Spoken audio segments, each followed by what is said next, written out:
Bismillahirrahmanirrahim. Assalamualaikum warahmatullahi wabarakatuh.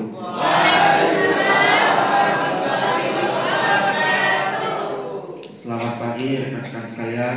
Pertama-tama saya ucapkan terima kasih kepada Bapak Arsiono Nugroho selaku dosen pengampu mata kuliah Reforma Agraria yang telah memberikan kesempatan kepada kami tim sesi 1 yang bertindak sebagai moderator. Saya sendiri Azrul Berhak, penyaji ada Mas Muhammad Badra Masya, pembahas 1 adalah Mas Dian Adi Chandra, pembahas 2 ada Mbak Ika Dini Richard, dan juru kamera ada M. Hafiz Raka Permana, yang dimana akan membahas tentang materi yang berjudul capaian penyediaan sumber torat di kawasan hutan.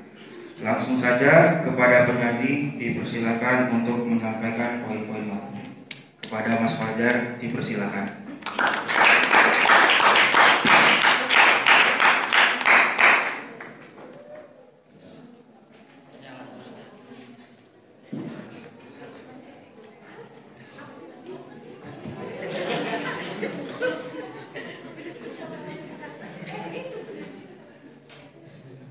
Assalamualaikum warahmatullahi wabarakatuh.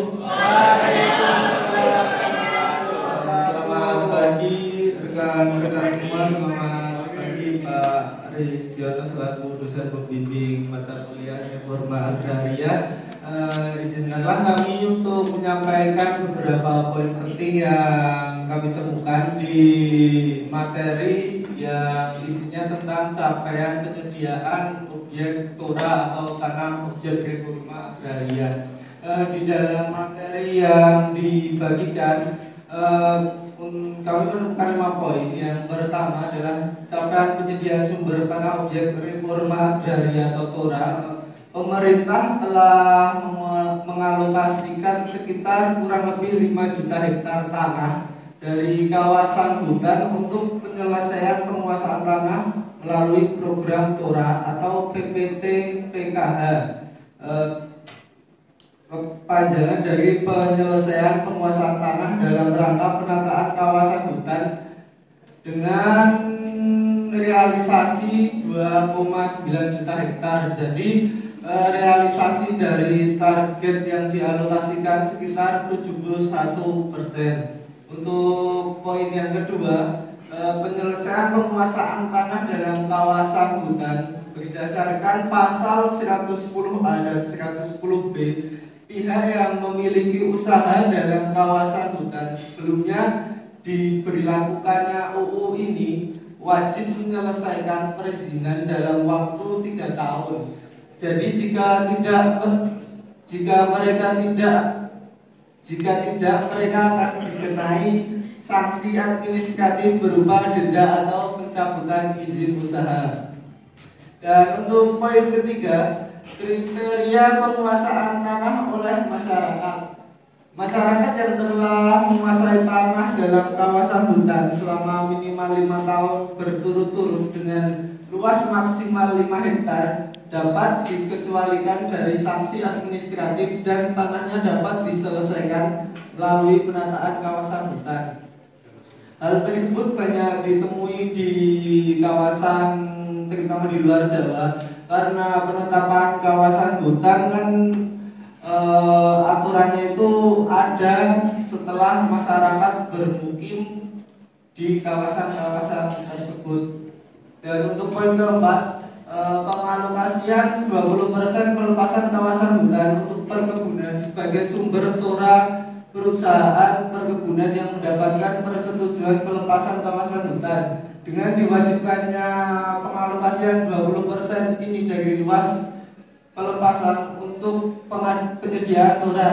Jika tidak, perusahaan yang mengadakan perkebunan tersebut akan dikenai sanksi berupa pencabutan hak guna usaha dan izin usaha. Jadi nantinya 20% pengalokasian tora ini akan dialokasikan untuk masyarakat setempat agar bisa dimanfaatkan dan dikelola sumber dayanya. Dan untuk poin terakhir, poin kelima, tim percepatan reforma agraria atau TPRA memberikan Tim Percepatan Reforma Agraria berdasarkan Perpres 62 tahun 2023 melibatkan berbagai kementerian agraria dan tata ruang serta instansi keamanan seperti TNI dan Polri untuk mempercepat redistribusi tanah kepada masyarakat. Mungkin cukup dari kami. Terima kasih. Assalamualaikum warahmatullahi wabarakatuh.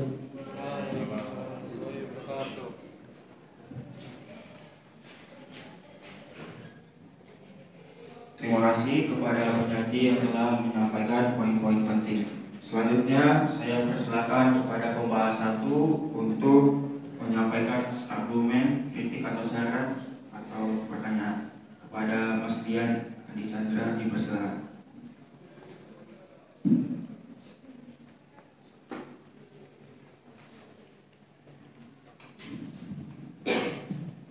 Terima kasih kepada moderator kami sampaikan. Kami ingin menanggapi materi yang telah disampaikan oleh saudara penyaji mengenai poin 3, yaitu masyarakat yang menguasai tanah dalam kawasan hutan selama 5 tahun berturut-turut dan luasan maksimal 5 hektar dapat dikecualikan dari sanksi administrasi.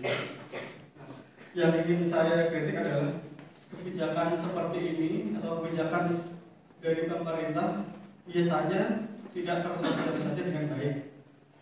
Biasanya masyarakat tidak mengetahui hak dan prosedur yang harus ditempuh untuk mendapatkan pengakuan atas tanah mereka. Nah, mungkin itu yang dapat saya sampaikan. Kurang lebihnya mohon maaf. Assalamualaikum warahmatullahi wabarakatuh. Waalaikumsalam warahmatullahi wabarakatuh.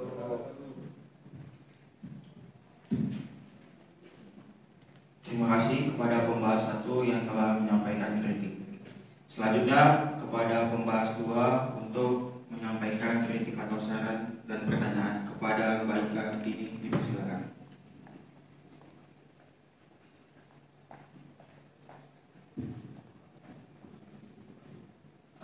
Langsung saja.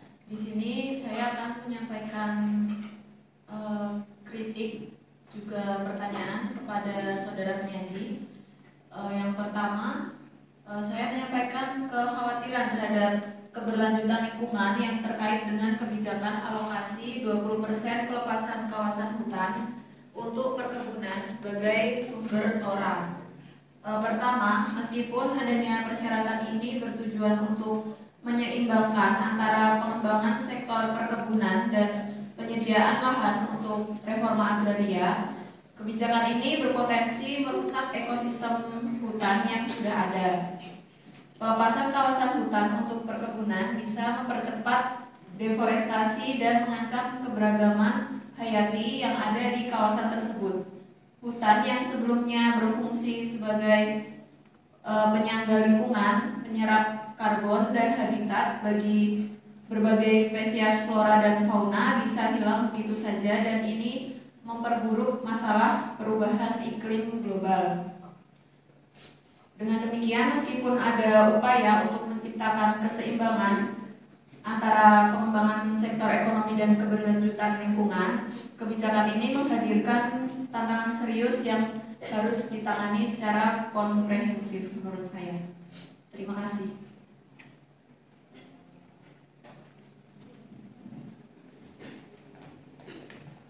Terima kasih kepada pembahas 2. Selanjutnya kepada penyaji untuk memberikan tanggapan kepada pembahas 1 dan pembahas 2. Kepada Mas Fajar dipersilakan.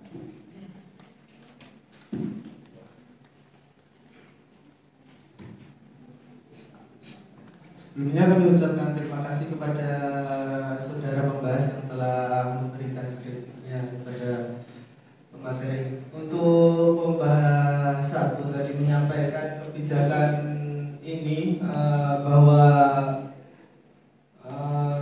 penguasaan tanah untuk masyarakat yang sudah tinggal di kawasan hutan yang tersosialisasikan. Memang benar, karena khususnya di daerah luar Jawa untuk masyarakat sendiri kurang mendapat akses informasi yang baik. Jadi memang perlu pendekatan yang lebih serius dari pihak-pihak terkait untuk menyampaikan informasi dan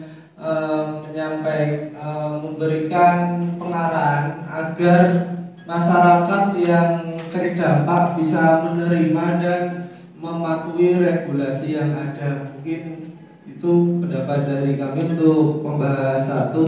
Dan untuk pembahas 2 menyampaikan bahwa mengkritik tentang poin 4 ya, yang pengalokasian 20% pelepasan kawasan hutan perkebunan sebagai sumber torang. Nah, untuk perkebunan akan merusak sumber daya hayati dan hewani, kekhawatiran itu memang tidak bisa dipungkiri karena adanya perkebunan itu akan sedikit banyak pasti akan mengurangi sumber daya hayati dan hewani yang ada di ekosistem tersebut.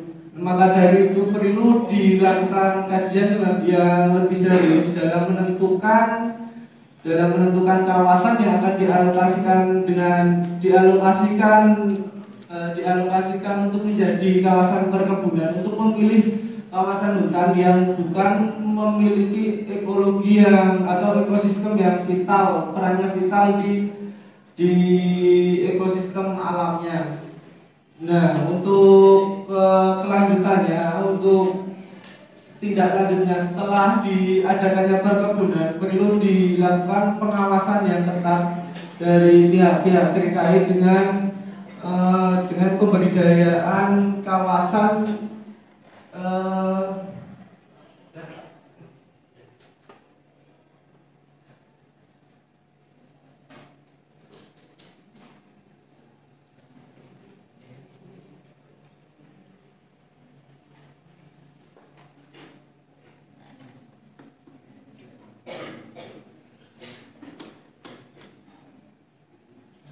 perlu pendekatan berbasis ekosistem yang ketat seperti pemetaan kawasan yang tidak merusak kawasan hutan lindung atau hutan yang memiliki nilai konservasi tinggi.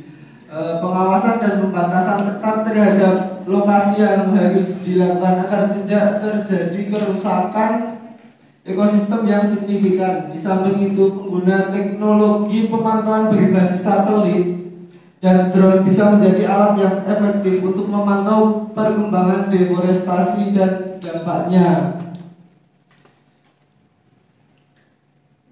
Nah, yang kedua mengenai efektivitas pengelolaan tora. Memang benar bahwa kebijakan ini bisa kurang efektif jika tidak ada pengawasan dan regulasi yang tegas tentang penyediaan tora yang tidak diatur dengan baik, bisa beresiko menambah beban lahan yang sudah terdegradasi. Oleh karena itu penting untuk memiliki sistem manajemen yang lebih transparan dan akuntabel dengan memastikan masyarakat yang menjadi subjek tora memiliki akses terhadap teknologi dan pengetahuan untuk mengelola lahan secara berkelanjutan. Selain itu, keterlibatan masyarakat dalam pengelolaan tora dan pengawasan oleh pihak independen bisa membantu mengurangi potensi penyalahgunaan objek tora tersebut. Cukup dari kami, terima kasih waktu yang diberikan.